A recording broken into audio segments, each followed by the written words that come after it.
और हाथ उठा के बोलो कॉन्स्टिट्यूंसी का चीफ मिनिस्टर बैठे जनाब मुजफ्फर इकबाल खान साहब, जनाब मुजफ्फर इकबाल खान साहब, जनाब शमीम मुगल साहब।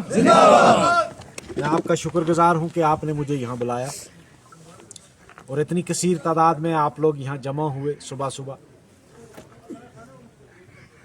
मुझे तो कहा गया था कि हम नौजवान एक मीटिंग करेंगे, बैठकर कोई बात करेंगे। मुझे नहीं पता था कि इतना बड़ा जलसा हो गया। आप सबका बहुत बहुत शुक्रिया और एक बार फिर शुक्रिया। हालांकि मैं पहले भी तकरीबन शुक्रिया अदा कर चुका हूं, लेकिन एक बार मैं फिर आप सबका शुक्रिया अदा करता हूं। आपने इस इलेक्शन में बड़ी दानिशमंदी का सबूत भी दिया और बढ़ चढ़ कर मेरा साथ दिया। मैं आपका ये एहसान कभी नहीं भूलूंगा। आपका जो डगार वाला रास्ता है वो मैंने रखा हुआ है, लेकिन जब मैं वहाँ गया था, मुझे याद है मैंने उस वक्त भी लोगों को वहाँ कहा था, मेरे साथ उस वक्त शायद जहांगीर साहब भी थे और हाफिज साहब भी थे और अमजद साहब भी थे,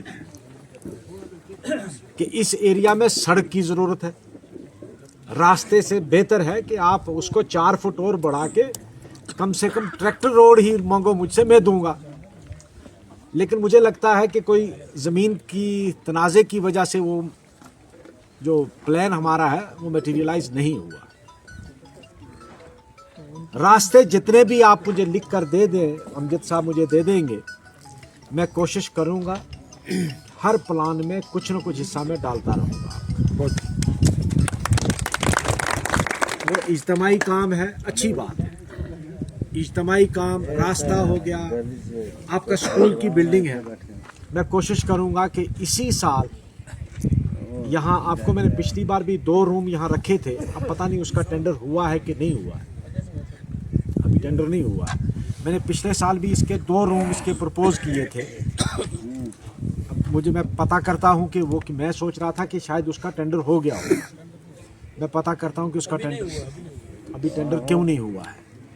और अगर रूम्स की ज़रूरत होगी तो मैं, अगर इसको आप डिसमेंटल करके बनाना चाहते हैं तो मैं कोशिश करूँगा कि आपको यहाँ एक बेहतरीन बिल्डिंग भी दूँगा और आपकी स्कूल की 4 दीवारी के लिए भी मैं पैसा रखूँगा। आपकी एक रोड जो है, अल्लाह के फजल से, उस वक़्त मैंने, जब मैं इलेक्शन की कैंपेन के लिए ऊपर आया था तो जहांगीर साहब यहाँ नहीं है, जहांगीर खान साहब भी थे और दीगर कुछ लोग थे। उन्होंने मुझसे एक वादा लिया था। गुलजार साहब भी और जहांगीर साहब दोनों थे, मीडिया वाला जहांगीर साहब और गुलजार सेठ। वो रोड आपकी सैंक्शन हो गई, उसका प्रोजेक्ट बन के, पीर रतन शाह वाली रोड, पीर रतन शाह वाली रोड आपकी जो है वो सैंक्शन भी हो गई है, उसका प्रोजेक्ट बन के सबमिट हो गया। एक यहाँ मदरसा है नीचे, इसहाक साहब शायद चला रहे हैं, वहाँ आपके बच्चे पढ़ते हैं, मुझे बताया गया है। तकरीबन 300 के करीब है बच्चे। 300 के करीब बच्चे हैं वहाँ। अगर जगह का कोई मामला नहीं होगा, कोई नहीं है जगह का मामला, तो मैं आपको वहाँ एक सेंट्री कम्प्लेक्स दूंगा जो बच्चे वहाँ इस्तेमाल करें। CSC का सेंट्री कम्प्लेक्स जितना होता है उतना कम्प्लेक्स मैं अपने फंड से आपको दूंगा। तो मेरा आपसे वादा, क्योंकि वहाँ सबके बच्चे पढ़ते हैं तो सबको वहाँ वुज़ू बनाना है, उसकी ज़रूरत पड़ती है, तो वो मैं एक आपको दूंगा। बाकी जो आपके मामलात हैं, जितने भी यहाँ के जो तामीर और तरक्की के काम हैं, इंशाअल्लाह आपको मैं इधर से पूछता हूँ। आप पूछ लो इनको कि मैं जब प्लान बनाता हूँ मैं फ़ोन करके पूछता हूँ।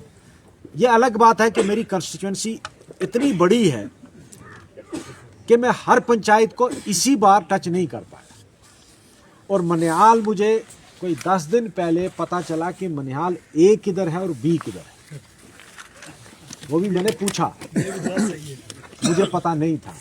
और मैं अपनी जगह मुतमईन था कि मनिहाल के लिए मैंने ये काम इस बार अपने फंड से रख दिए। कुछ रास्ते, कुछ मैंने बावली 1-2 रखी, 1-2 रास्ता रखा, लेकिन मुझे खुद पता नहीं था कि भाई A किधर है और B किधर है। वो फिर पिछले दिनों जब मैं ऊपर गया तो मुझे इन्होंने बताया कि यहाँ से इधर A है, इधर B है। तो मैं इस बार कोशिश करूँगा, मेरे ख्याल में A में काम आए हैं कि B में? B में आए हैं, A में नहीं आए हैं। तो वो A बी में 2-3 हैं। हाँ, ए में इस बार काम नहीं आ सका। अगले महीने में जो मैं लिस्ट भेज रहा हूँ, जितना मैंने बी वालों को दिया है उतना मैं आपका हिस्सा इस बार रख दूंगा। और एक चीज मैं आप सबको कह रहा हूं, मायूस होने की जरूरत नहीं है। अभी मैंने सिर्फ एक प्लान बनाया है और मार्च से पहले अभी मैंने एक प्लान और बनाना है। अगर किसी का काम एक लिस्ट में नहीं आता है तो वो एकदम परेशान ना हो जाए, बस मेरा काम नहीं आया। नहीं भाई, ना तो फंड आना बंद होंगे, ना मैं काम करना बंद करूंगा। और एक ही लिस्ट में सबका काम नहीं आ सकता है। अब मैं ये कहूंगा कि दरहाल से लेकर, दरहाल कहाँ, सोकड़ गली से लेकर, देरा गली से लेकर, बीजी से लेकर, ये कहाँ तक जाती है, डूंगी ग्राती के ऊपर जो है ना, पीर पटेसर तक ये कंस्टिट्यूंसी जाती है। तो मैं अगर ये कहूंगा कि मैं एक ही लिस्ट में इतने बड़े इलाके के काम रख दूंगा, तो मुझे अगर पूरे हिंदुस्तान का फंड भी मिल जाए, मैं एक लिस्ट में नहीं पूरा कर सकता। मैं कोशिश ये करूंगा कि भाई अगर कोई पंचायत, जिस तरह कोट बहरोट है, इस बार मेरे पास नहीं गुंजाइश बची, कोट बहरोट में मैं एक काम नहीं रख सका। मैंने लोगों को कहा, मैंने कहा फरवरी में जो मैं लिस्ट बनाऊंगा, जो पंचायतें रह गई हैं मैं उसमें वो काम रख दूंगा। मैंने रजौरी मीटिंग में भी कहा था, हालांकि मेरे कुछ करीबी रिश्तेदार बहुत गरीब भी हैं, जो डिजर्व भी करते हैं, लेकिन मैंने इस बार ये फैसला किया था कि मैं किसी रिश्तेदार को, गरीब को भी इस बार अपने फंड से कुछ नहीं दूंगा। ये मैंने अपने साथ खुद दिल में तहिया किया था कि इस बार मैं बाहर जो गरीब लोग हैं मैं उनको दूंगा। यहाँ 2 बेवा औरतों का नाम लिया है हमारे एक साथी ने, नौजवान ने। मैं उन दोनों को हाउस रिपेयर का 20-20 हज़ार जो मेरे पास होता अपने फंड से, 3 है, एक और है, बहुत मुखलिस है मेरे भी, उसमें वहाँ एक और यही शब्द 3 है।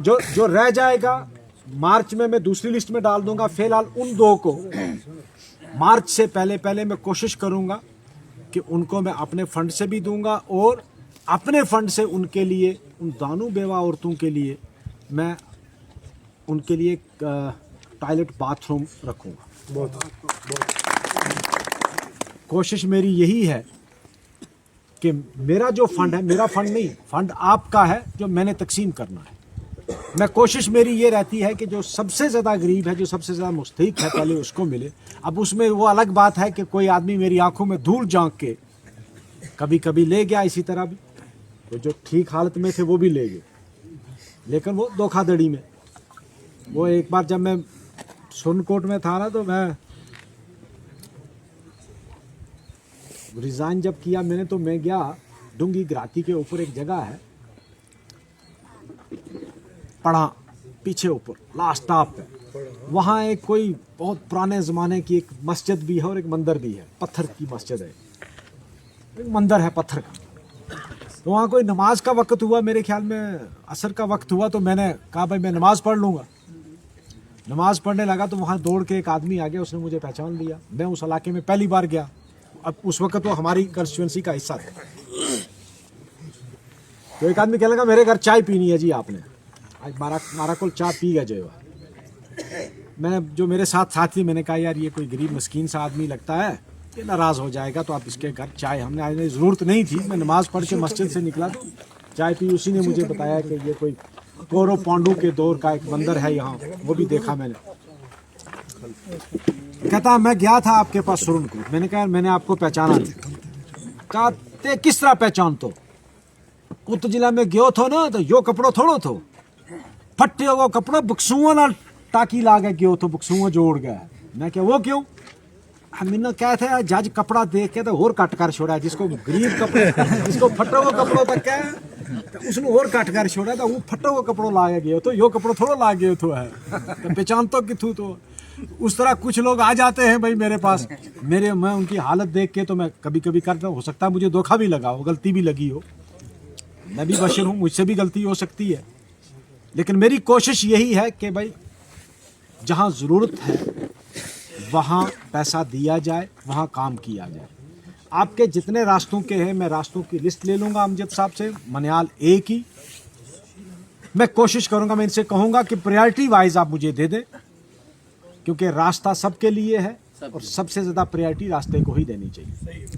दंगा जो है वो मैं आपसे भी गुजारिश करूंगा, हालांकि लोग मानते कोई नहीं, लोगों की जिद है मुझे दंगा चाहिए। दंगा जो है बनता सोखा है, बनता तो सोखा है। अब आप तो ठेकेदार हो, आप भी कहोगे, लेकिन फायदा सबसे ज्यादा उसको ठेकेदार को होता है। दंगा वो इतना बेकार बनाता है कि एक बारिश भी वो नहीं रुकेगा। उसने अपना पैसा बचाना, रेता थपना, राड़ा राज के तो चले जाना है। एक बारिश हो डंगा गिर जाना, आपका किसी काम का है नहीं, खुद आप बनाएंगे नहीं। हाँ, नरेगा से बनाएंगे तो खुद बनाएंगे, जो मैं रखूंगा वो ठेकेदार लेगा। तो ठेकेदार पैसा बचा के चला जाएगा, आपको कोई फायदा नहीं होने वाला। उससे बेहतर है कि दंगे की जगह मुझे आप इज्तिमाई काम बताओ, जिस तरह कोई ग्राउंड है, अच्छी बात है, जनाजा गाह है, अच्छी बात है, बाथरूम है किसी का, वो किसी को काम आएगा, अच्छी बात है, वो मांगो। रास्ता मांगो, सड़क मांगो, मैं दूंगा। आपकी जितनी सड़कें हैं मुझे लिस्ट दे दो। मैंने इस बार भी, मैं जब लिस्ट देख रहा था, मनिहाल और अजमताबाद दानों को अगर आप मिला के देखेंगे, सबसे ज्यादा रोडें मैंने इस बार यही दी। सर हमें एक भी नहीं मिली। सबसे ज्यादा मनिहाल अजमताबाद में आई है, कम से कम 4-5 रोड्स आई है। अभी पिछले दिनों एक और सेंक्शन करवाई मैंने, क्या नाम था उसका, वो पार वाली साइड जो ऊपर जाती है पीछे, अजमताबाद। यहाँ की भी रोड, अब मुझे मनिहाल ए की आप मुझे 2 रोडें दे दो जो बड़ी रोडें हैं, जो आपको ज़रूरत है, मैं उसको सैंक्शन करूँगा। जगह आपने देनी है, जगह का तनाज़ा नहीं होना चाहिए। 2 रोडें मैं आपके लिए आज ऐलान करके जाता हूँ, सलाह करके, मशवरा करके, बड़ी रोडें 2 दे दो, इसमें कम से कम 5 करोड़ रुपया लगे। 2 रोडें, और जिसमें एक रोड में कम से कम 5-5 करोड़ रुपया लगे। 2 रोडें आप मुझे दे दो, मैं आपको करवा के दूंगा, जहाँ जगह का तनाज़ा ना हो। रहा एक कोई कहते हैं आपके फॉरेस्ट का कोई तनाज़ा है, मैं बात करूंगा। अगर तो वो 500 मीटर से कम है तो मैं डीएफओ को कहूँगा आप उसको फॉर्मेलिटीज़ दे दें। देखें, मैं खुद भी कभी कभी इसको महसूस करता हूँ, और कुछ जानबूझ के भी हमको तंग किया जाता है। कुछ पता नहीं क्या इंस्ट्रक्शंस है कि भाई तामीरी काम को रोकने के लिए, जहाँ सड़क निकली हुई है 10 साल से चल रही है, जब मैंने वहाँ काम शुरू करवाया तो फॉरेस्ट वाले आ गए, नहीं जनाब ये जगह हमारी है, इसकी अभी परमिशन। रोड चल भी रही है जहाँ, वहाँ भी पहुँच गए। पता नहीं उनको क्या इंस्ट्रक्शंस है, क्यों हमको परेशान करते हैं। मैंने पिछली बार भी असेंबली में ये चीज़ उठाई थी और मैं इस बार फिर उठाऊंगा कि ये कौन सा बहाना है कि लोगों की तामीर और तरक्की रोकने के लिए आप सड़कें, चलती हुई सड़कों को आप बंद कर रहे हो, आप उनको पक्का नहीं करने देते, उन पर ब्लैक टॉप नहीं करने देते। ये सारी बीमारियों का इलाज जो है, मैंने इसलिए गिनी है ये बीमारियां। आज ये कहते हैं कि वीडियो ऑफिस में अभी ये कह रहे थे कि करप्शन का दौर दौरा है। मैं उसके लिए पहले भी मैंने सख्त इंस्ट्रक्शंस दी हैं, मैं फिर जाकर बात करूंगा। आपके पुलिस थानों में ज्यादती होती है, आपके प्राइवेट पार्टी के 2 पर्चे लगते हैं, तीसरे पर्चे पर वो पीएसए लगा देते हैं, नौजवानों को उठा के बंद कर देते हैं। आए दिन मुझको एक ही शिकायत आती है, जनाब कोई अंडरग्राउंड वर्कर है कि ओवरग्राउंड वर्कर है, उसको बुला के थाने पे बैठा दिया जाता है, हरास किया जाता है लोगों को। तो ये सारी जितनी बीमारियां हैं, इनका इलाज यहां की रियासत की वापसी है। जब तक कि रियासत की वापसी नहीं होगी, इस बीमारी का इलाज कोई एमएलए नहीं कर पाएगा, कोई मिनिस्टर नहीं कर पाएगा, कोई चीफ मिनिस्टर नहीं कर पाएगा। और हमारी तामीर और तरक्की में सबसे बड़ी रुकावट अगर है तो यहाँ की रियासत की वापसी है। जब तक कि रियासत वापस नहीं होती, हमारी तामीर और तरक्की नहीं हो सकती। जब तक रियासत वापस नहीं आती, हमारा तहफ़्फ़ुज़ नहीं हो सकता, हमारी इज्जत का तहफ़्फ़ुज़ नहीं हो सकता, हमारे नौजवानों के अंदर वो सिक्योरिटी नहीं आ सकती, उनके जहनों में, उनके दिलो दिमाग से वो खौफ नहीं निकल सकता। क्योंकि हर तीसरे दिन यहाँ थानेदार जो हैं वो बुला लेते हैं, बिल्कुल वो थाने पर लाकर बैठा देते हैं लोगों को। इसके लिए मैं आप नौजवानों से भी, बुजुर्गों से भी गुजारिश करूंगा। मुझे लगता है कि बहुत जल्द आपको इस रियासत की वापसी के लिए और हमारे स्पेशल स्टेटस की वापसी के लिए एक जंग छेड़नी पड़ेगी, एक सियासी जंग आपको छेड़नी पड़ेगी। उसके बगैर हमारा कोई चारा नहीं। यहाँ की रियासत हमारी पहचान है, हमारी इज्जत है, हमारी आबरू है। जब तक कि हमारी रियासत वापस नहीं आती, हम अब चुप नहीं बैठेंगे। ये तमाम लोग तहिया कर लो कि हम हर कुर्बानी देने के लिए तैयार हैं। अपने आप को इसके लिए तैयार करो कि शायद हमको सबको या तो सड़कों पर निकलना पड़ेगा या जेल भरो आंदोलन शुरू करना पड़ेगा, कि हम लोग सारे कहेंगे भाई लगाओ हमको जेलों में, या तो हमारी रियासत वापस करो। इस जिल्लत की जिंदगी से तो मौत बेहतर है, या हमको गोली मारो। इसलिए मेरी आप सबसे गुजारिश है, नाउमीद मैं बिल्कुल नहीं हूं, और कोई भी जिंदा कौम जो है वो नाउमीद नहीं हो सकती है। मुझे आपसे भी उम्मीद है, जिस तरह आपको मुझसे उम्मीद है, मुझे आपसे उम्मीद है। आप जहां मैं सही हूं मेरा साथ देंगे, जहां मैं गलत हूं मुझे रोकेंगे कि यहां आप गलत कर रहे हैं। मैं हर मीटिंग में कहता हूं कि कोशिश ये करनी है कि जहां मैंने गलत किया है वो मुझे बताओ। जब मीटिंग होती है तो मेरी गलती को कम से कम मुझ तक पहुंचाओ कि यहां आपने गलत किया है, ताकि मैं उस गलती का अजाला कर सकूं, मैं आइंदा वो गलती ना करूं। अगर आप मेरी तारीफें करते रहेंगे, तारीफों के पुल बांधते रहें, तो वो मेरी गलती को दुरुस्त कौन करेगा? मैं कैसे करूंगा? मुझे कैसे पता चलेगा कि मैंने यहां गलती की है? इसलिए आप लोगों से सबसे मेरी गुजारिश है, और नाउमीद नहीं होना। मैं इंशाअल्लाह कोशिश करूंगा, जहां तक मेरा बस चलेगा, जो मेरे इख्तियार में होगा वो आप तक पहुंचेगा, जो मेरे पास पहुंचेगा मैं आपको तकसीम करूंगा। और मैंने ना इससे पहले कभी ठेकेदारी की, ना मेरे घर में से किसी ने की, और ना आइंदा कोई करेगा। मेरे पास जो आएगा मैं आप तक पहुंचा दूंगा। मैं अपने घर पर, मेरे लिए हराम है कि मैं अपने फंड में से एक पैसा भी अपने घर पर खर्चूं। मैं पिछले दिनों मेरे घर से पास से गुजर के जो सड़क जाती है आगे, तो लोग कहने लगे जी आपके घर की सड़क है। मैंने एक्सीन को कहा कुछ पैसा रखा उसमें, कि उसकी बड़ी बुरी हालत हो गई है। मैंने कहा भाई इसको टाइल लगा दो। अब वो टाइल जब आया इंजीनियर तो उसने कहा जी ये आपके अंदर जो जहाँ गाड़ी पार्क करते हो वहाँ। मैंने कहा नहीं, ये सरकारी नहीं, ये मेरा ज़ाती है।